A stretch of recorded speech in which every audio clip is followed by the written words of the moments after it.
after being shut out by the Chargers last week, to see them come back and put up 21 points on the board, and seeing Bailey Zappe 4 days later coming out and slinging it the way he did, that's something that you can build on.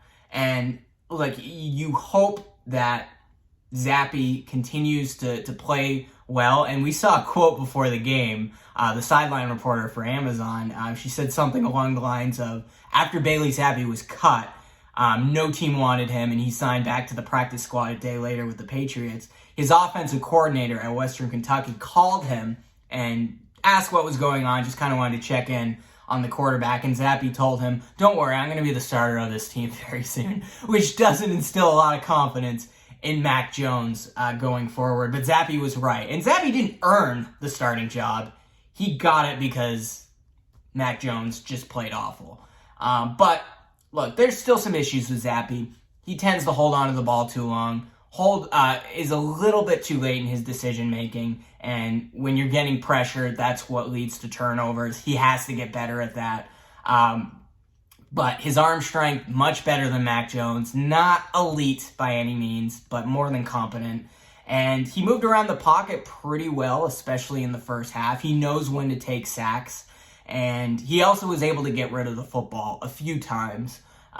So, look, Zappe, I know a lot of people are going to sit here and go, all right, well, look, let's draft Marvin Harrison Jr. and let's build around Zappe. Let's reinforce the offensive line, give him some weapons, and see what we can do with him going forward.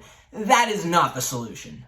I like Zappe. He's a decent backup. I think I can say that after this game. But Zappe's job the rest of the season and tonight is basically to earn the role as an NFL-ready spot starter and second-string quarterback. And I think he can be a pretty decent quarterback that way for the rest of his career. And you put him in a spot start like today, you let him take the first-team reps in practice, and he looks decent. He's able to make the right reads. He went through the progression. But you also have to give the offensive line a lot of credit. This was their best game all season long. They did give up 2 sacks, but it wasn't because of the tackles for once.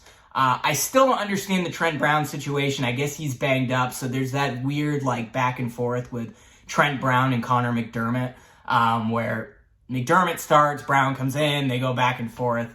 And Onwenu's still at right tackle. Definitely looked a lot better after probably the worst game of his career last week.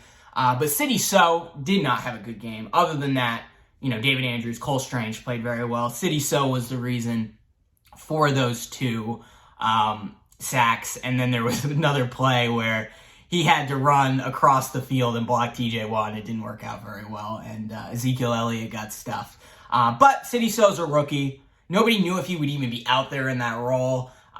There's a lot there that you can build on. I think Cole Strange, again, you got to look at the film. You got to see exactly what he did. But I think Cole Strange is going to turn into a pretty solid left guard going forward. So when you hit the offseason, figure out the tackle position. I don't think you're going to bring Onwenu back because he's going to demand $16 to $18 million, and I'm just not sure that's worth it for a guy that probably should be a right guard and not a right tackle, although he's done a good job there, except for last week.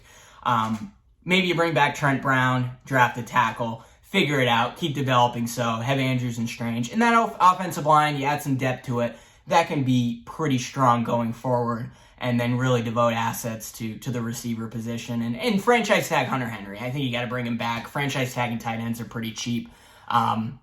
So there's something to build on there. You're still going to need a decent quarterback, whether you get a Drake May, a Caleb Williams, Jaden Daniels early in the draft, or you get, a Bo Nix, Michael Penix in the second round, or something of that nature. Or you sign a Kirk Cousins and you see what you can do that way.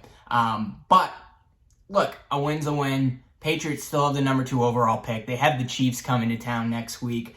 There's no reason to think they're going to just go on a tear, but I do think they're going to pick up a couple more wins. I really do. I think they're going to win that last game against the Jets, and they're going to win one of those games between the Broncos and the Bills, probably the Broncos game. And who knows? I mean, this is not the same Kansas City Chiefs team. Patrick Mahomes does not have the weapons. The defense, which has been really good, faltered a little bit last week.